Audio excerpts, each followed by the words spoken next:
Ahí. Hoy vamos a Lucas entonces, y nos habíamos quedado, fíjense, hoy hemos de terminar ya el capítulo 13 del capítulo del libro de Lucas, y la semana anterior habíamos visto justamente este tema de la puerta estrecha, perdón, de la puerta angosta, en la manera en cómo lo presentaba Lucas, ¿no? Y nada más que luego de terminar me quedé pensando justamente y me acordaba de una cosa que no quería dejar de comentarles. Y es la siguiente. Aquí en Lucas, en el anterior pasaje que habíamos visto, nos decían lo siguiente, ¿no?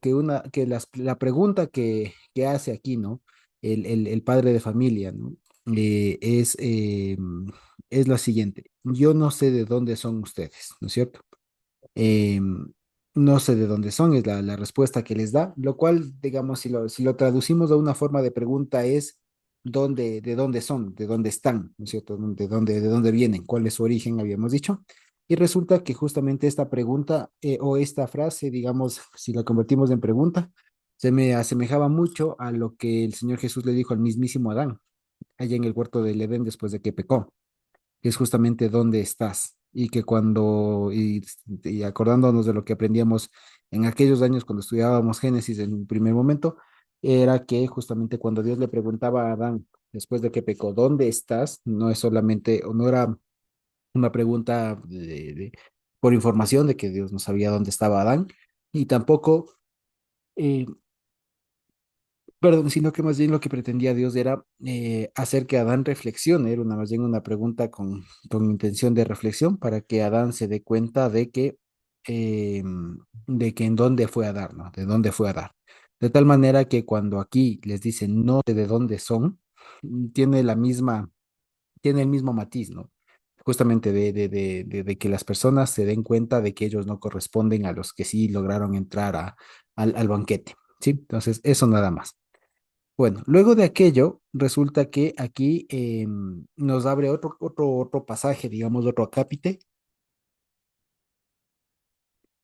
que nos refiere a una situación que está recogida, digamos, a medio, si se quiere. O sea, la segunda parte, quiero decir, está recogida también en Mateo, justamente en Mateo 23, 37 al 39, que es este tema del lamento sobre Jerusalén.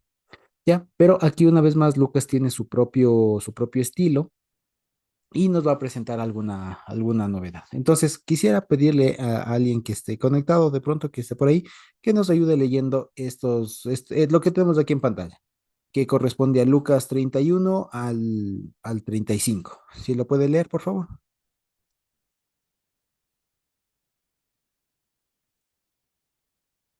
A ver, Muchas gracias.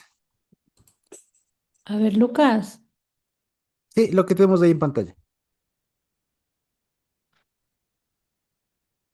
a ver, a ver, aquel mismo día llegaron unos fariseos diciéndole, sal y vete de aquí, porque Herodes te quiere matar. Y les dijo, vayan, digan a aquel zorro, he aquí hecho fuera demonios y hago curaciones hoy y mañana, y al tercer día termino mi obra. Sin embargo, es necesario que hoy y mañana y pasado mañana siga mi camino, porque no es posible que un profeta muera fuera de Jerusalén. Jerusalén, Jerusalén, que matas a los profetas y apedreas a los que son enviados. ¿Cuántas veces quise juntar a tus hijos como la gallina a sus polluelos debajo de sus alas, y no quisiste? He aquí, la casa de ustedes les es dejada desierta, y les digo que no me verán hasta que llegue el tiempo en que ustedes digan, bendito el que viene en nombre del Señor. Muy bien, muchas gracias, Alexita. Bien, entonces, como les decía, la segunda parte es la que de pronto se nos hace más conocida porque aparece también en Mateo, ¿no? El famoso lamento sobre Jerusalén, y de pronto si vemos en nuestras Biblias, seguramente tal vez pongan encima de todo este pasaje un título parecido, ¿no? El lamento sobre Jerusalén. Bueno, vamos a verlo cómo lo presenta primero aquí Lucas, porque una vez más Lucas lo que hace es una composición a partir de este pasaje. Vamos a comenzar un poco desde la segunda parte, que es el lamento como tal, porque tiene un cierto matiz. Si nosotros nos damos cuenta, vemos que en Mateo consta realmente de una forma un poco más cronológica, donde seguramente fue dicho. ¿Por qué? Porque ahí en Mateo 23 el Señor Jesús ya está en Jerusalén. ya ha llegado a Jerusalén y viendo a Jerusalén, proclama este lamento, ¿no? De Jerusalén, Jerusalén, que matas a los profetas y todo lo demás. Entonces, según Mateo, ya llegó el Señor Jesús a Jerusalén y lo dice viendo, si se quiere, ahí en Jerusalén, tal, ¿no es cierto? Eso lo uno. Sin embargo, según Lucas, aún no llega a Jerusalén, está en camino. Y lo que detona, según Lucas, este lamento sobre Jerusalén es esta noticia que le dan algunos fariseos de que Herodes le quiere matar. ¿Ya? Entonces, de alguna manera, hoy vamos a ver cómo es que ese lamento que en Mateo está hecho en otro momento, aquí Lucas lo vincula a otra cuestión. ¿De acuerdo? Y no que Mateo, digamos, o Lucas esté haciendo, se esté inventando las cosas, simplemente acordémonos que Lucas lo que intenta es darle algún sentido o darle algún nuevo contenido a lo que ya se sabía de los dichos del Señor Jesús, ¿no es cierto? Entonces, bien, lo primero es que fíjense que aquí hay una noticia un poco extraña, porque, y que ha despertado algún debate también, digamos, algunas inquietudes respecto del Evangelio de Lucas, y es lo siguiente, que aquí quienes le advierten al Señor Jesús son los fariseos. Y recordemos nosotros que tenemos la idea de que todos los fariseos, o que según la Biblia parecería, ¿no? Que el Señor Jesús tenía lío con todos los fariseos, o que por lo general los escritores del Nuevo Testamento tenían algún pero, digamos, con los fariseos, ¿cierto? Y siempre les acusaban de hipócritas, etcétera. Tenían algo en contra. Sin embargo, es cierto que hay un detalle. El que no hace un mal reporte, si se quiere, como tal, de los fariseos, así de manera directa, es justamente Lucas. Y si no, veamos, las veces pasadas que se han mencionado a los fariseos, no se les ha dicho o no ha puesto, digamos, como tal la frase de hipócritas directamente dirigida a los fariseos, a pesar de que hay una reciente que vimos que sí se decía que la levadura de los fariseos es la hipocresía, pero no hay esa acusación directa como en en los otros evangelios, que se dice fariseos hipócritas y tal, sino que más bien aquí en Lucas se ve algo diferente, es decir, se ve una consideración diferente hacia ese grupo de personas. Y eso explica justamente y eso se explica, según dicen, por una razón. Resulta que posiblemente Lucas, el Evangelio de Lucas tuvo buena influencia ya de Pablo y de toda la época de cuando el Evangelio se predicaba a los gentiles. Por lo tanto, y además por la influencia farisea de Pablo justamente, no, pues seguramente lo que se supone es que posiblemente se intentó no poner tanta carga así negativa, digamos, hacia los fariseos en este evangelio para no confundir justamente el pasado, digamos, de Pablo y seguramente de muchos fariseos que ya en la época se habían convertido. Entonces, lo que aquí se hace en Lucas es ser muy preciso para que cuando se hable de fariseos y de aquello en lo que fallaban, sea algo muy puntual y no algo muy genérico como decir fariseos hipócritas, como diciendo todos los fariseos son hipócritas, sino, como habíamos visto en anteriores ocasiones, algunos fariseos son, son hipócritas, ¿no? Y tal. Y por eso aquí se explica que algunos fariseos se entendería de aquellos que sí comulgaban, por así decirlo, con el Señor, que sí compartían y lo recibieron y demás, vinieron a advertirle, ¿no? Y le dicen, mira, Jesús, sal de esta región, se entiende, de Galilea, del norte todavía, porque Herodes te quiere matar. ¿Ya? Acordémonos que este Herodes es el Herodes de Antipas, justamente, que era el regente, digamos, de ahí de Jerusalén, digamos, de Judea, de todo Judea, y de Galilea también, y que tenía ciertos poderes, era como el gobernador o era aquella persona judía que de parte de Roma tenía ciertas atribuciones de administración, digamos, de la tierra, ¿no es cierto? Eso era Herodes. Ahora, aquí fíjense ustedes que la figura de Herodes es la segunda o tercera vez que aparece, ¿ya? La anterior ocasión que se nos presentó a Herodes, acordémonos aquí en Lucas, es cuando decapitó, o digamos la primera, digamos, es cuando decapita o manda a matar a Juan el Bautista, ¿no es cierto? La segunda vez que se le menciona por allí del capítulo 9 si no me equivoco, es cuando Herodes dice, ¿quién es este Jesús? ¿No? ¿Quién es este Jesús? Y quiero conocerle. ¿Cierto? Quiero conocerle y tal, quién es este, yo a Juan mandé a decapitar, pero este quién es, ¿no es cierto? Aquí es la tercera vez que nos mencionan a Herodes y una posterior vez en donde se le menciona a Herodes es y que además revela la intención de él, está en el capítulo 22, si no me equivoco, de Lucas, que es justamente ya en el juicio que tiene con Jesús, que lo que Herodes le va a terminar diciendo es, yo quería hace tiempo entrevistarme contigo para que hagas alguna maravilla, alguna señal. Pero como el Señor no lo hace, termina igual con ganas de terminarlo, pues. Entonces, básicamente aquí se va revelando, como lo vemos, un poco de la intención final que tenía Herodes con él, que quería acabar con su vida.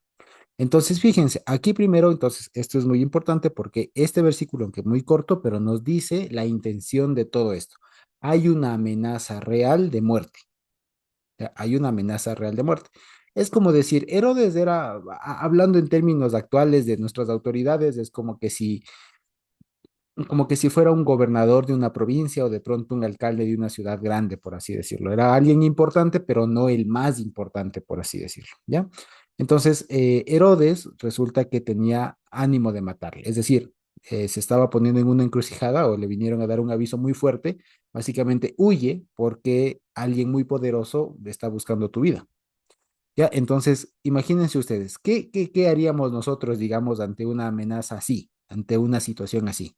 Seguramente nuestra primera reacción sea de pronto preocuparnos, angustiarnos un poco, ver cómo salimos volando, ¿no es cierto? Ver cómo nos protegemos, ver si de pronto se puede hacer algo, pedir ayuda, qué sé yo.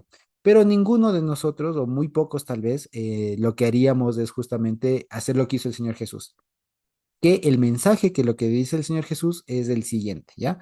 Es distinto, lo que quiero resaltar es que es distinto a cómo nosotros reaccionaríamos en nuestra carne, vale la pena decirlo. ¿Qué le dice primero? Fíjense ustedes. Primero, que aquí hay una frase muy llamativa, que seguramente ustedes se estarán preguntando qué significa. ¿Qué dice? Vayan y digan a aquel zorro. Ahí en nuestras traducciones ponen en femenino, dice, vayan y digan a aquella zorra, pero entiéndase que se está hablando en términos generales del animal, ¿ya?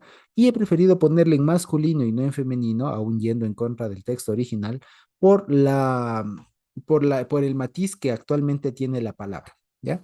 Entonces, si yo hablo de zorra en femenino, puede darse hoy actualmente muchas otras interpretaciones. Pero si yo digo de zorro, me estoy refiriendo al animal en general. Y lo que el Señor Jesús le está diciendo a este señor o le está calificando a Herodes es de zorro, ¿de acuerdo? Ahora, si yo, por ejemplo, uso hoy la palabra zorro y lo califico así a una persona, ¿qué puedo entender? Si yo digo fulanito de tal, Pepito de los palotes, es un zorro, ¿ya? ¿Qué entiendo? Y yo, por ejemplo, ahora encontré una frase que algunos de nosotros podemos recordar. ¿Y a qué le suena o qué entienden ustedes si yo digo Pepito de los palotes es un zorro viejo? ¿Qué entienden ustedes?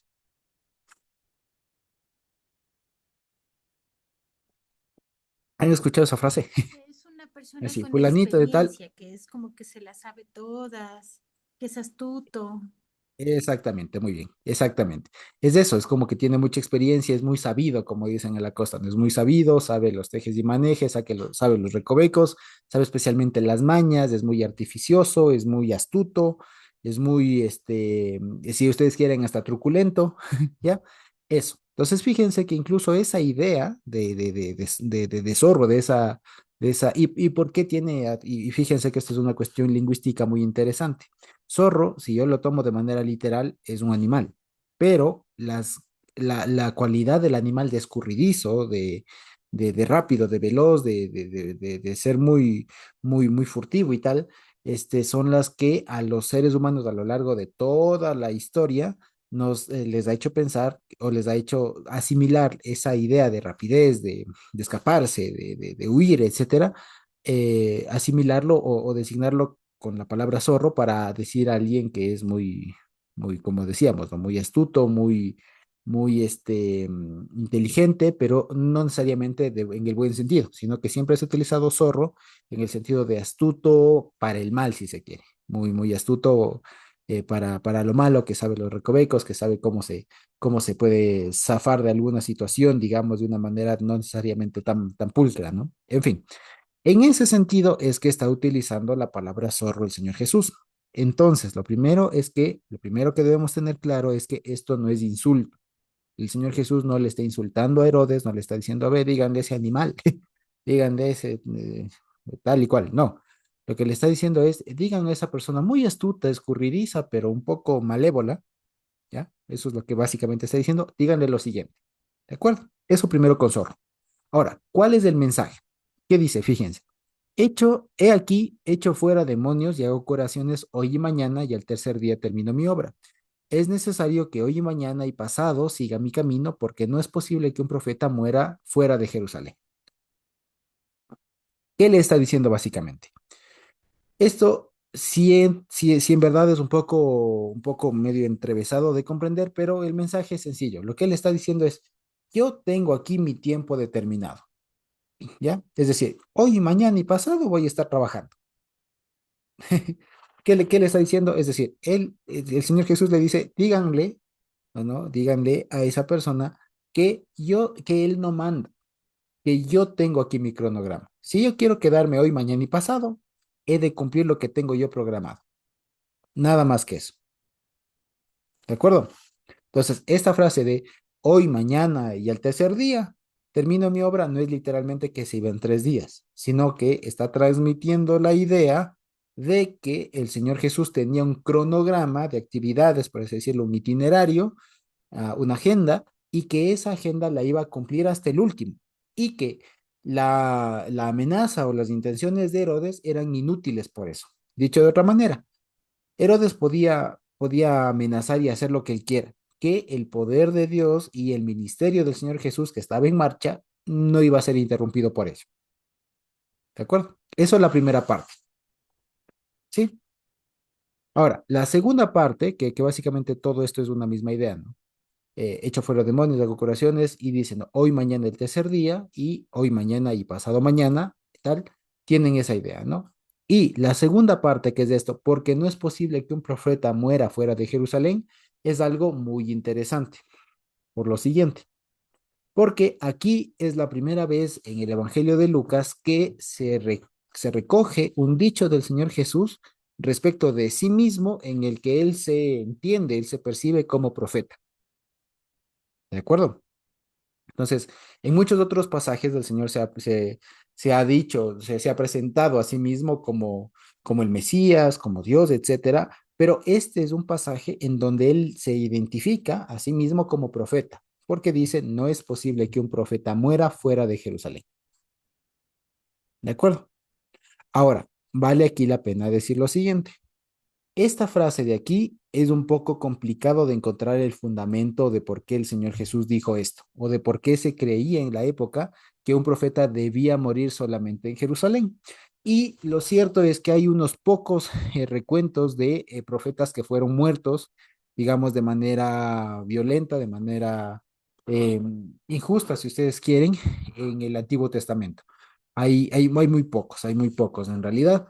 De hecho, ya los iremos viendo también en el libro de Reyes, en el libro de Crónicas en su momento, pero lo cierto y de manera muy sencilla es que no hay un registro de que digamos que permita avalar esta frase, esta afirmación de aquí, que un profeta, o sea, no es posible que un profeta muera fuera de Jerusalén.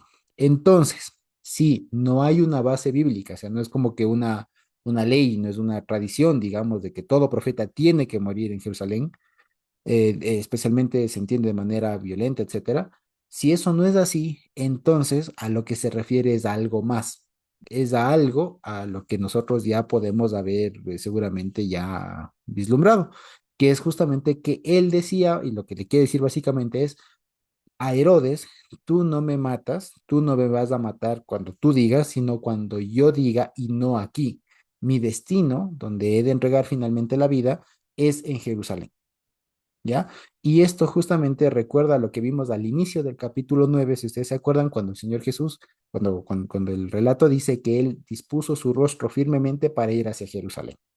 De tal manera que esto es un vínculo hacia ello que nos recuerda de nuevo el motivo por el que el Señor Jesús estaba dirigiendo hacia Jerusalén, que iba hacia allá, justamente no tanto para seguir con las curaciones, con los milagros y tal, sino más que nada para entregar su vida, justamente. Entonces, esta última frase, si se quiere, no hay que tomarle como una máxima así de que todos los profetas deben morir en Jerusalén.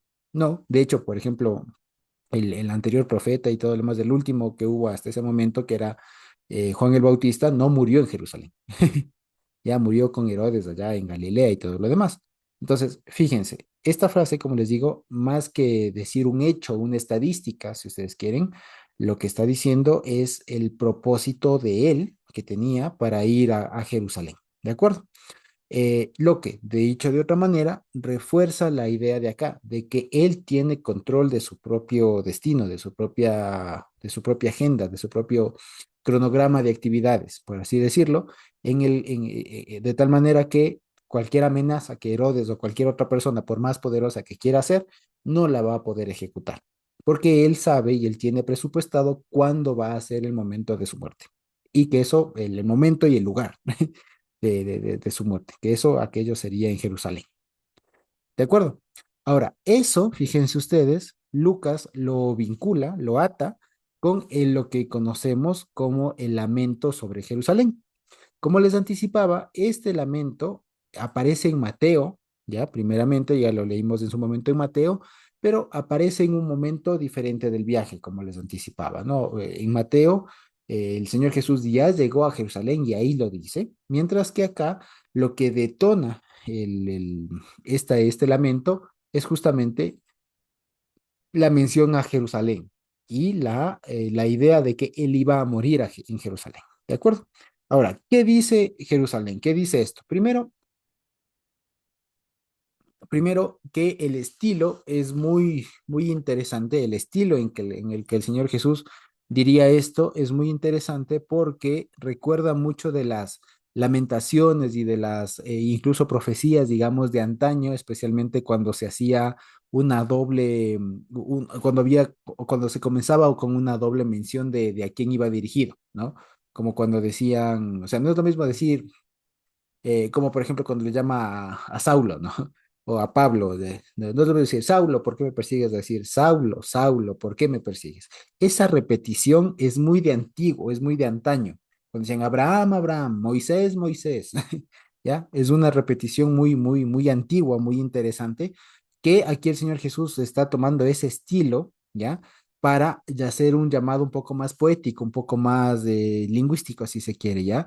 Que lo quiere atar como justamente a esas promesas en esas profecías, de esos pronunciamientos de antaño, si se quiere, ¿de acuerdo? Entonces, Jerusalén, Jerusalén, y la describe de la siguiente manera, que matas a los profetas y apedreas a los que te son enviados, ¿ya?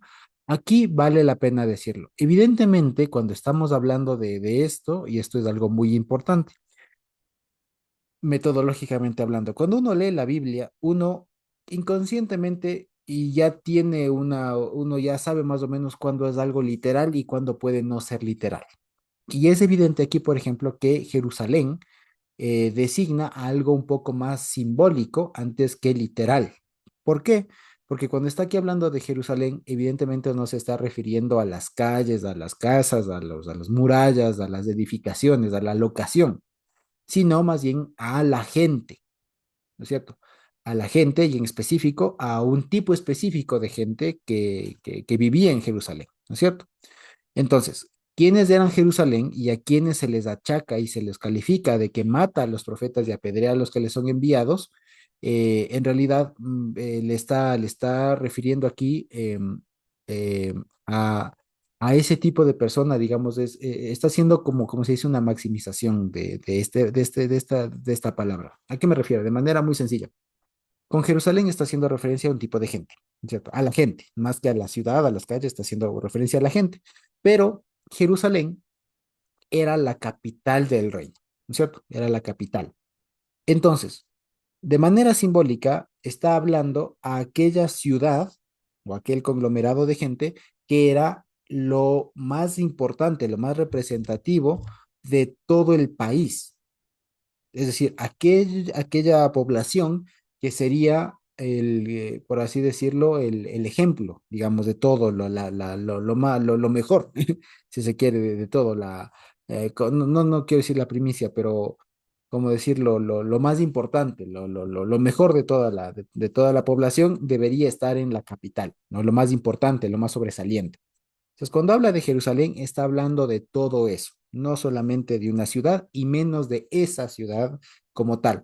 Está hablando en realidad de un momento o de un tipo de gente, ¿ya?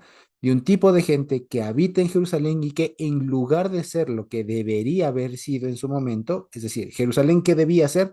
Pues justamente eso, el esplendor de toda la cultura y toda la cuestión bíblica, si se quiere, ¿no es cierto? O sea, la capital del reino de Israel, lo que quedaba, debían tener los sacerdotes más pulcros, más santos, etcétera, la gente mucho más preparada, más atenta a las cosas del Señor y demás. Pero eso es lo que debería ser. Pero cuando aquí el Señor Jesús la describe, lo describe como todo aquello que no es, como todo aquello que no fue. Y principalmente le dice que matas a los profetas y apedreas a los que le son enviados.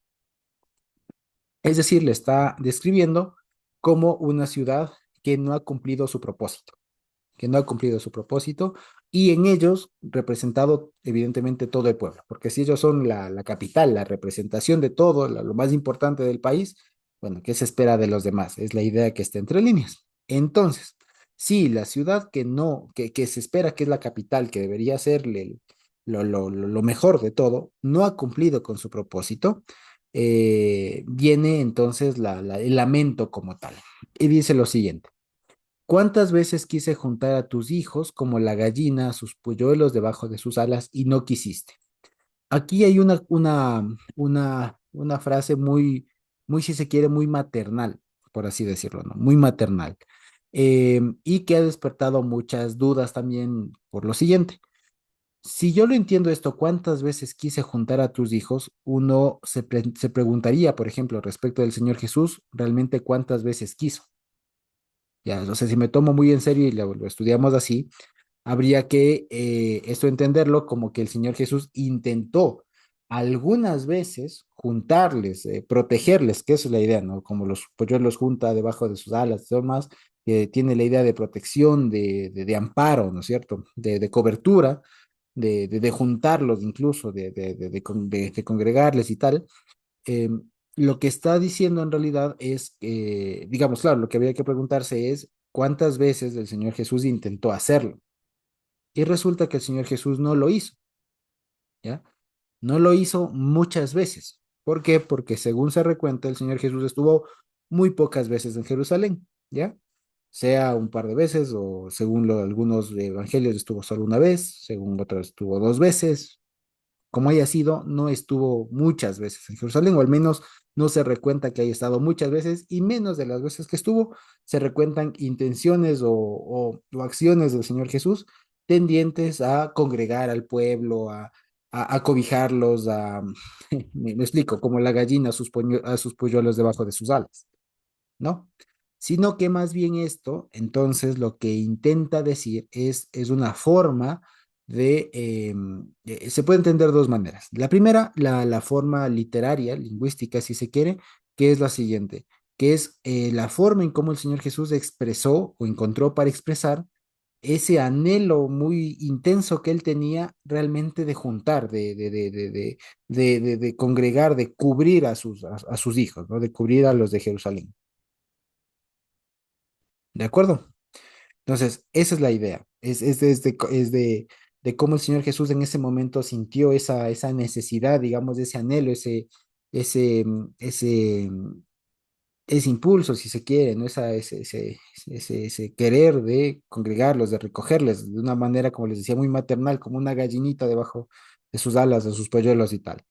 Y luego, la segunda, si es que lo tomo un poco de manera más literal, ¿no es cierto? De que realmente haya insistido varias veces, tampoco pierde sentido por lo siguiente, porque si nosotros entendemos que el Señor Jesús es Dios, evidentemente uno de los objetivos más constantes de Dios a lo largo de todo el tiempo es justamente ese, el de que su gente se congregue, de que su gente esté bajo su cobertura, de que su gente no ande suelto por ahí, ¿no? De que su gente le reconozca y acuda a su cobijo. ¿No es cierto? Y eso lo hemos visto desde el Éxodo, desde antes incluso, ¿no es cierto? Entonces, esta ha sido una característica, digamos, muy constante, muy repetida de Dios y del pueblo a lo largo de toda la historia, incluso hasta ahora, ¿no es cierto? Entonces, esto es una característica común que no ha cambiado, ¿no es cierto? Del Señor Jesús y de Dios, lo mismo, ¿cierto? De Dios finalmente querer reunir a toda su gente y que no se salga de su cobijo, de su protección, de su cuidado, de su amparo, pues, ¿no es cierto? Entonces, de cualquiera de las dos maneras, da lo mismo, quiero decir, ¿cierto? Da lo mismo, la idea en general es eso, que Dios tiene un anhelo muy constante, muy intenso además, de congregar a su gente, de congregar a los que deberían ser suyos, a los que deberían conocerle, a los que deberían cumplir cierto propósito, a los que se esperaría que sean un poco diferentes, etcétera, ¿cierto? Sin embargo, aquí lo que se les describe es que no quieren, que aquellos que deberían haber sido no quieren, ¿no es cierto? Entonces viene la sentencia. ¿Y cuál es la sentencia? Entonces, ¿cuál es la sentencia? Dice, he aquí la casa de ustedes es dejada desierta. Y les digo que no me verán hasta que llegue el tiempo en el que ustedes digan, bendito el que viene en el nombre del Señor.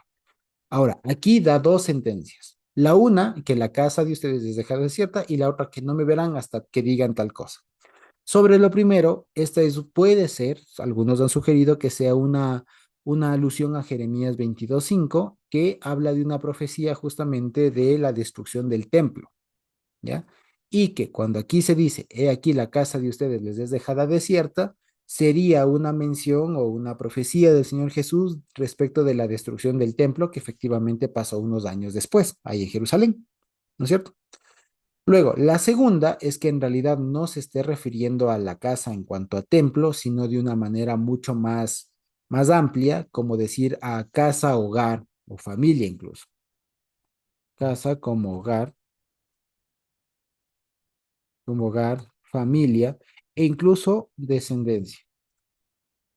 Y fíjense ustedes que si especialmente tomamos en consideración esta última acepción que es posible hacer de descendencia, o sea, incluso considerar la casa como la descendencia, la prole, resulta que tiene mucho más sentido, porque justamente es lo que pasó. Acordémonos después todo lo que pasó en la historia con Jerusalén y con todo el pueblo de Israel, que en realidad lo que terminó pasando es que se fueron, vinieron los romanos, los acabaron y los desperdigaron, de tal manera que la descendencia como tal, la familia y todo aquello fue dejado desierto, la tierra quedó inhabitada por ellos como civilización y todo lo demás y tal. Entonces, eh, se puede entender también eso más allá del templo, de una cuestión religiosa, litúrgica, como una cuestión social, que lo que iba a, que digamos, la secuencia sería más o menos así.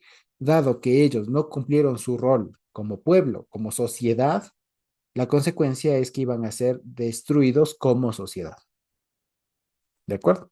O sea, si ellos no cumplieron los objetivos para los que Dios les constituyó como sociedad, como pueblo, ¿no es cierto? Entonces, eso ha perdido su propósito y por lo tanto lo que correspondía era desgajarlos y dejar aquello desierto, básicamente. Y luego, lo segundo, dice, es que les pone una condición, digamos, ¿cierto? De no verle, pero más que verle, de alcanzar a abrir los ojos y distinguirle, lo que está diciendo es que no le reconocerán, no estarán en capacidad de reconocerle, de distinguirle como lo que él es, ¿no es cierto? Y pone la siguiente condición, hasta que llegue el tiempo en el que ustedes digan. Y esta condición es la siguiente, ¿no? Cuando haya el tiempo, cuando se den las ocasiones, ¿no? En que se diga, bendito el que viene en el nombre del Señor. Esta frase, fíjense ustedes, si bien aparece en el Salmo 118, versículo 26, y si bien todo ese salmo es un salmo como de agradecimiento, como un salmo de agradecimiento, como un salmo de bendición al Señor porque les ha librado de algunas batallas, de algunas desgracias, resulta que esta frase del Salmo 118, 26, de bendito el nombre, el que viene en el nombre del Señor, después en el pueblo, ya en esa época, se utilizaba como una forma de pedido de auxilio, si se quiere, ¿no? De pedido de auxilio, de socorro de alguna manera. Y especialmente esto es una cuestión muy interesante porque esta frase especialmente hace o denota que vendrá un momento en el que el Señor Jesús venga en otro rol diferente al que se estaba mostrando en ese momento. Y esto permite hablar de lo siguiente. nosotros hemos sabido o hemos aprendido, ¿no? Que la primera venida del Señor Jesús fue cuando Él vino como siervo a dar su vida, pero después vendrá Él como rey, ¿no? Entonces, pero la segunda vez que Él venga, vendrá como rey, ¿no es cierto? Es lo que siempre hemos aprendido. La segunda vez que el Señor Jesús venga, ya no va a venir como siervo a dar su vida, sino va a venir como rey. Pero más que rey, la segunda vez, ¿ya? Y pues la razón por la que ellos dirán, bendito el que viene en el nombre del Señor, es porque va a venir en su rol de juez, ¿ya?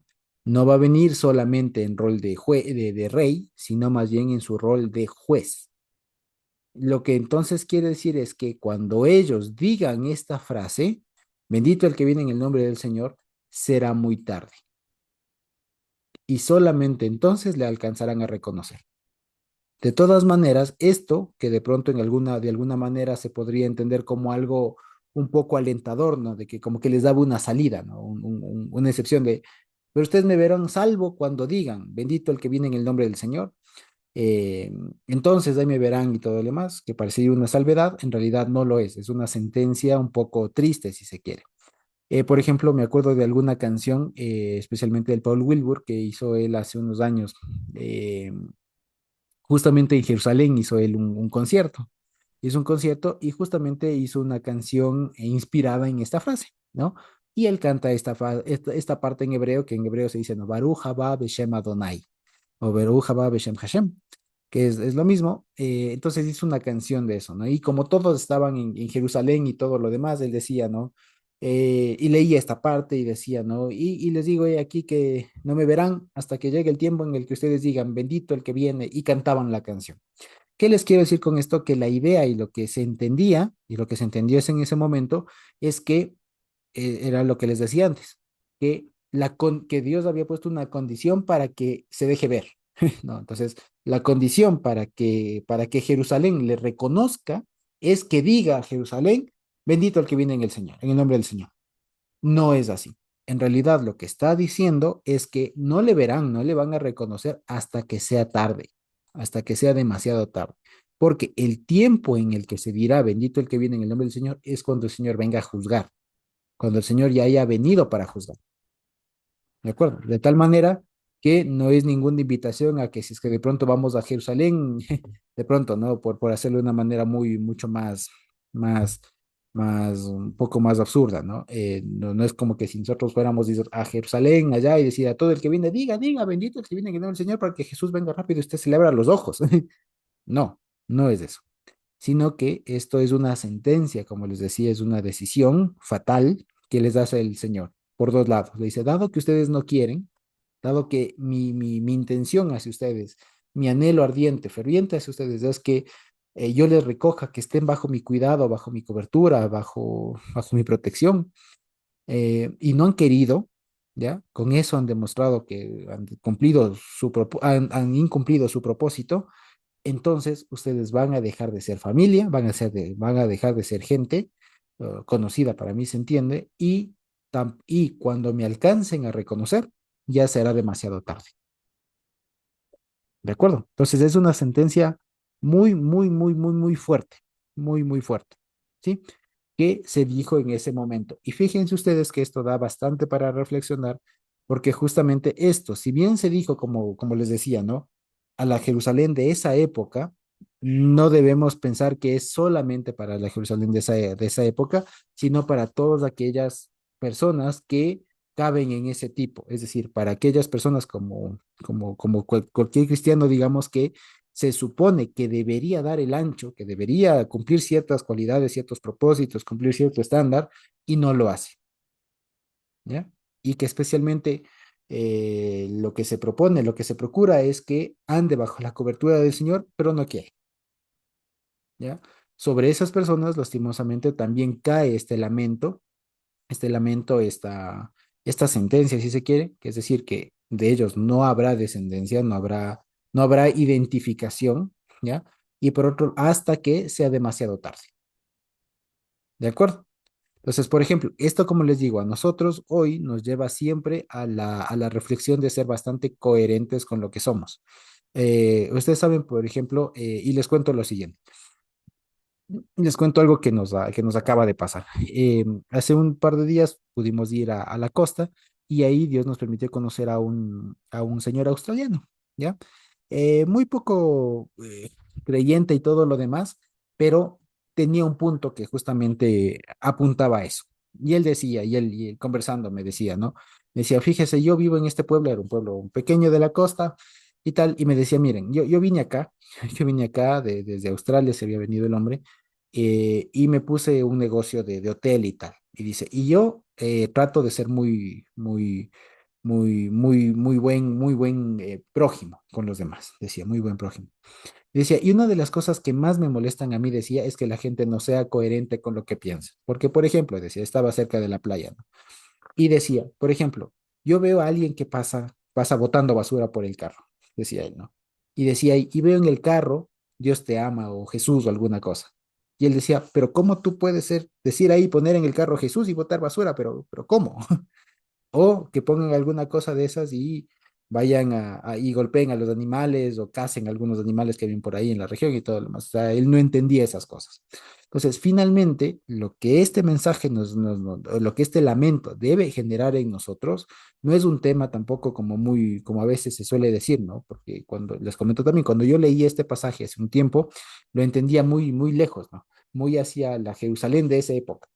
Y tal vez por eso Lucas no le presenta al Señor Jesús diciendo esto ya llegado a Jerusalén, sino antes de hacerlo, para que no se vea ese vínculo exclusivamente con esa ciudad, sino con una situación mucho más genérica, ¿no?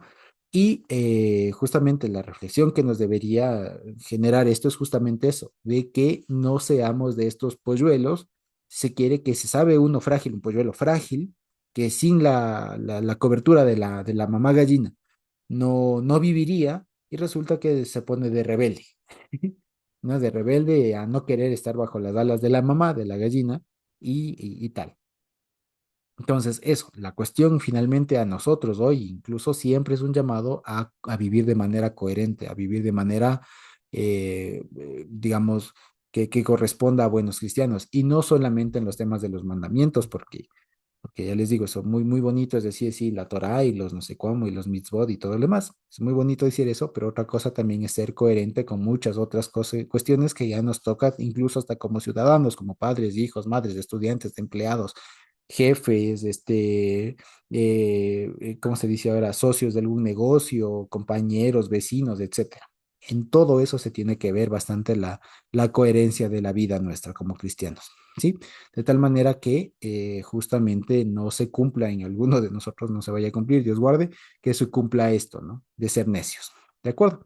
Entonces, como para resumir todo, el Señor Jesús aquí lo que está poniendo, está sentando ahí, son dos cosas. Lo primero, que Él tiene el control de todo lo que Él tiene que hacer, Él es el que guardaba el pleno control y las amenazas de la persona más poderosa que pudiera aparecer son nada.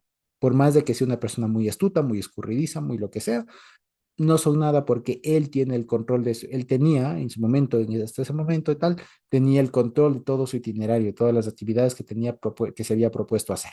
Y por otro lado, anticipaba ya una vez más que él iba a morir en Jerusalén y que Jerusalén como tal no había cumplido su propósito, y Jerusalén no solamente la ciudad, sino todo el conjunto de personas que representa a esa Jerusalén fallida, ¿cierto? Esa Jerusalén fracasada, y la sentencia, la consecuencia de no haber cumplido el propósito o el principal propósito de Jerusalén, que es simplemente dejarse proteger por Dios, ser guiados por Dios, ser protegidos por el Señor. ¿Sí? Eso básicamente. ¿De acuerdo? Eso era lo que les quería comentar por esta ocasión. Han sido dos pasajes un poquito cortos, creo que lo hemos visto de una manera un poco diferente a como en su momento lo vimos en Mateo, pero que no deja de ser bastante interesante y también bastante provechoso para cada uno de nosotros. Especialmente, justamente como les decía, porque por la forma en la que perdón, Lucas presenta esta historia a diferencia de Mateo. ¿Sí? Quizá tenemos alguna pregunta. Carmita. Hola, Shalom. Eh, Josué, tengo una inquietud. Me parece bien esta parte que nos guías a entender que aquello de lo del Salmo 118, donde el Señor dice, en aquel día se dirá, bendito el que viene en el nombre de Hashem. En ese momento y en el contexto que estamos leyendo como una sentencia, ¿no? Que cuando llegue el momento en que le puedan reconocer ya será tarde. Sin embargo, la misma aclamación se hizo cuando el Señor entró ya a Jerusalén, cuando salieron a recibirle y le alzaron alabanza. Entonces se puede decir que ellos sí pudieron reconocerlo. Esa es una muy buena, eso es una muy buena observación. Eso es una muy buena observación y suele hacerse mucho vínculo con eso. Y tiene mucho más, digamos, más pegue justamente en Mateo, porque está más cerca justamente con la entrada triunfal y todo lo demás. Pero Aquí está en 19:38 de Lucas. también está exactamente en el 19. Y sí, justamente, ahí vale la pena decirlo. Es que queda un poco en tela de duda el tema, el si le reconocieron como rey, porque parece que justamente la entrada triunfal del Señor Jesús fue un poco, digamos, no fue tan espontánea, o no fue tanto el tema de recibirle a él per se, o sea, eso es como que queda un poquito de duda, digamos, especialmente por la sazón que se vivía de Pascua y todo lo demás, y también por el contraste que siempre se ha hecho respecto de que un par de días después estarían gritando también justamente la gente, crucifícala. Entonces, ese tema de que le lograron reconocer como tal, así digamos de una manera consciente, pues más o menos, digamos, más o menos. Lo cierto es que a la final no. O sea, O incluso si es que sea, como Jerusalén toda, no, pero quizás el remanente, ¿no? Los discípulos o los que pudieron entender. No, es que ni ellos entendieron, ¿no? claro, es que incluso ellos huyeron y todo. Entonces, sí, justamente eso. Entonces, si bien hubo algún reconocimiento ahí, sería algo muy a primera vista, digamos. O sea, muy somero, que más bien tiene otra connotación, si se quiere, la entrada triunfal y el que le reciban con palmas y todo lo demás. Parece que tiene otra connotación diferente a esto, porque esta justamente es más bien una sentencia. Tiene todo el lenguaje y todo el más para hacer una sentencia de lo que iba a pasar con estas personas que no. Ajá, Gracias, gracias, Josué. con todo gusto.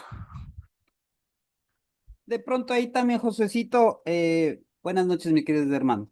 Ahí, Ujú. como tú dices, no venía como rey, sino que de pronto la gente lo reconocía como el que hace milagros, como el que hace proezas, como el que hace sanaciones.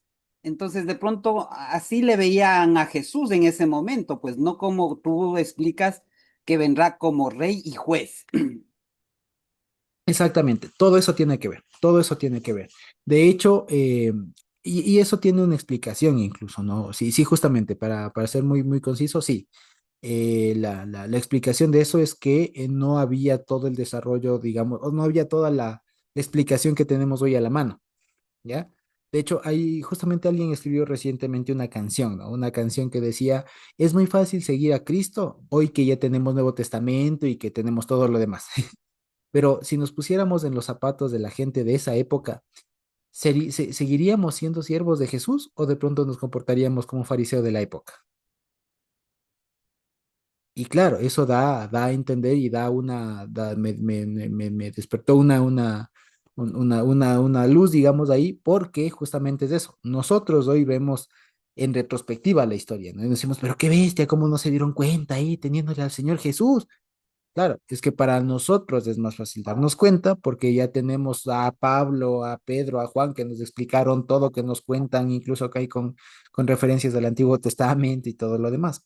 Pero esa gente lo estaba viviendo ahí y lo que nos da también a entender eso es que no había un desarrollo, digamos, muy doctrinal, si se quiere, muy fuerte respecto de lo que era el Mesías, o sea, no lo tenían claro y ellos lo fueron viendo y incluso como lo anticipan los evangelios, lo entendieron después de que pasó.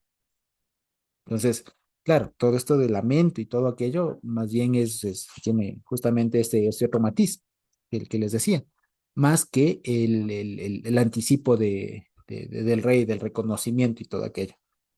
Ujú. Sí,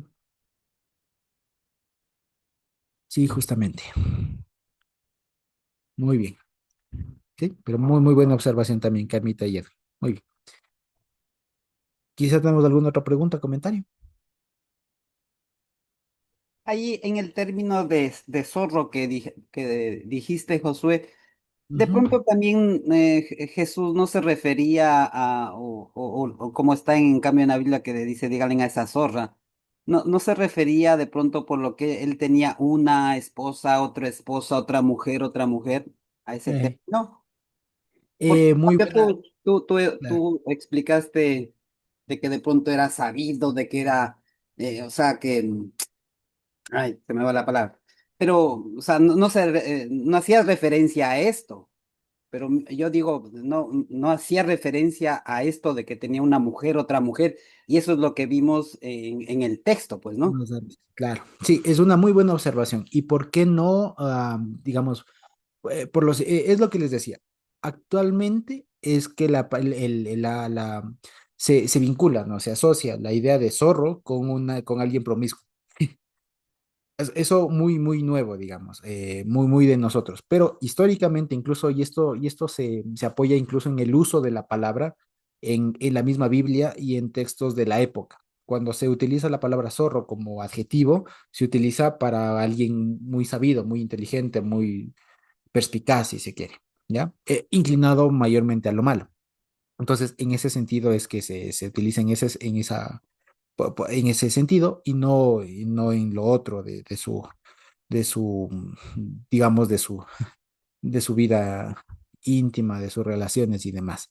Luego, me olvidaba de comentarles también, hay una sola mención en la Biblia, está en Jeremías, no me equivoco, 22 puede ser, Jeremías 35, ya les doy el dato exacto, que hablaba o que refiere justamente y que utiliza la referencia a un zorro en referencia a los profetas, pero utiliza el zorro justamente de una manera adversa, de una manera contraria, digamos, como antónimo. Es decir, dice, estos profetas que son como zorras, le está diciendo como tontos, como torpes, ¿ya? Pero es la única ocasión que se utiliza la palabra zorro, el término zorro, en sentido de alguien que no es muy inteligente, ¿no? De ahí posteriormente, incluso hay recuerdos de que incluso en la literatura judía posterior, la palabra zorro como adjetivo designa a alguien astuto, alguien muy sagaz, muy perspicaz, inteligente, mayormente inclinado a lo malo, si se quiere. Entonces, lo que le está diciendo el Señor Jesús aquí a este señor es, díganle a esta persona muy inteligente, muy, muy, muy astuta, que seguramente está planeando algo para matarme, por eso le identifica como zorro, díganle que él no va a poder, en pocas palabras. Ujú. Pero muy buena observación.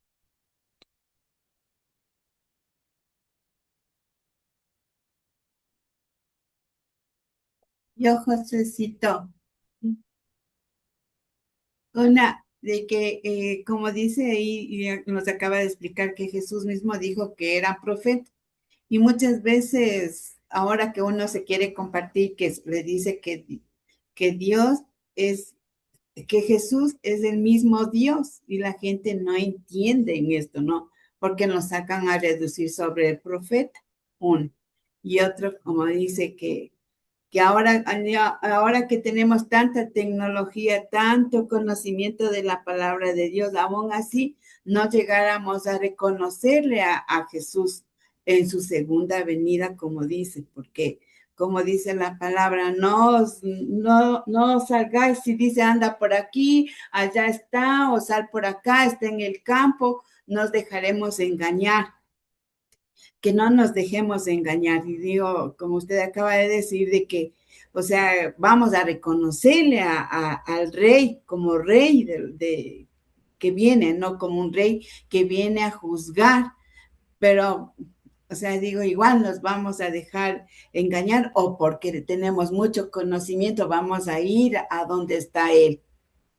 Una. Y otra, como digo, si ayer yo compartía, ¿no? Y decía de la langosta en cuestión de la comida, ¿no? Como la semana anterior que decía el hermano que está en la costa, decía cuando tiene la invitación y en la costa lo que mayor fluye en la comida es una fritadita, el chanchito, el no sé qué, el no sé cuánto. Yo ayer les compartí porque vi un video sobre la langosta y decía que la langosta come la gente que tiene dinero, pero este animal se alimentaba más de cosas muertas de lo que hay en el fondo del mar. Entonces, hasta a mí se me burlaban y decían, pero Eugenita, ¿cómo? Si eso es riquísimo, de eso lo... Digo, yo nunca he comido realmente, he llegado máximo hasta el cangrejo, pero de ahí no he comido.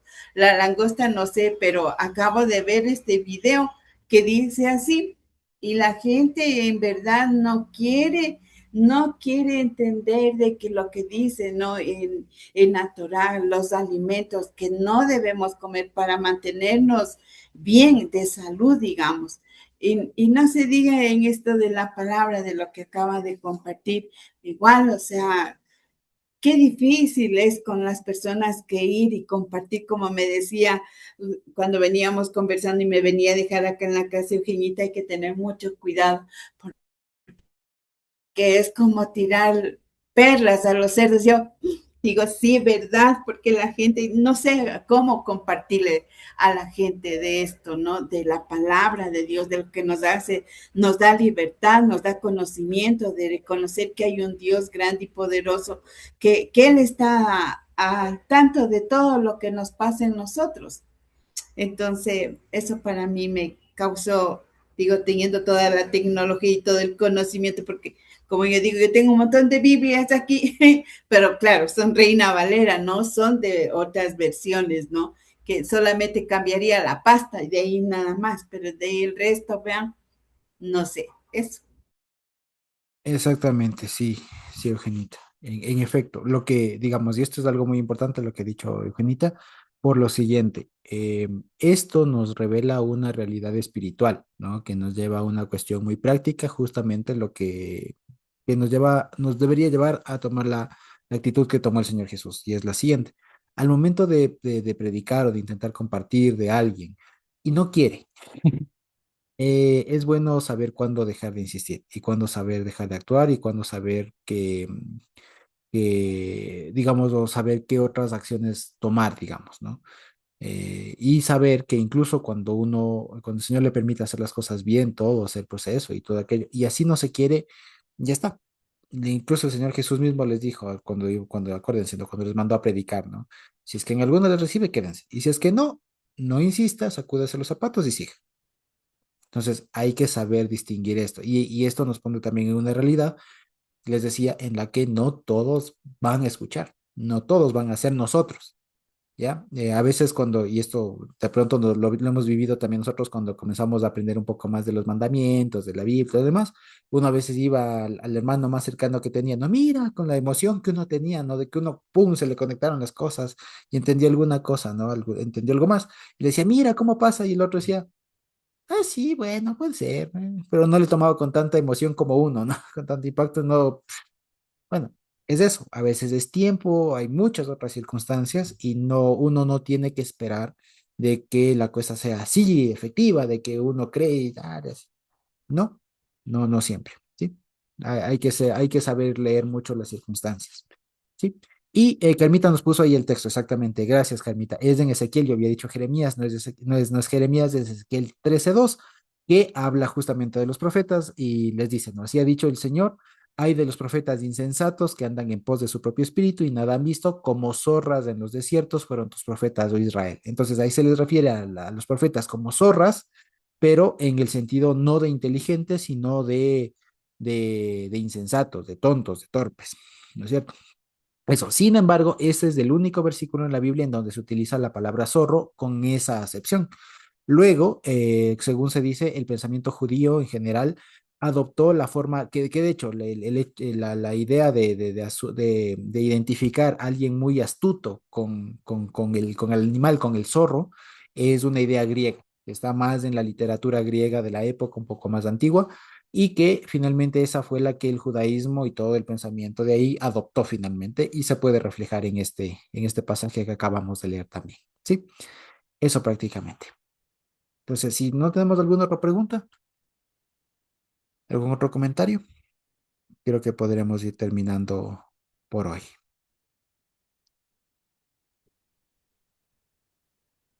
¿No? Ok, entonces creo que puedo terminar la grabación.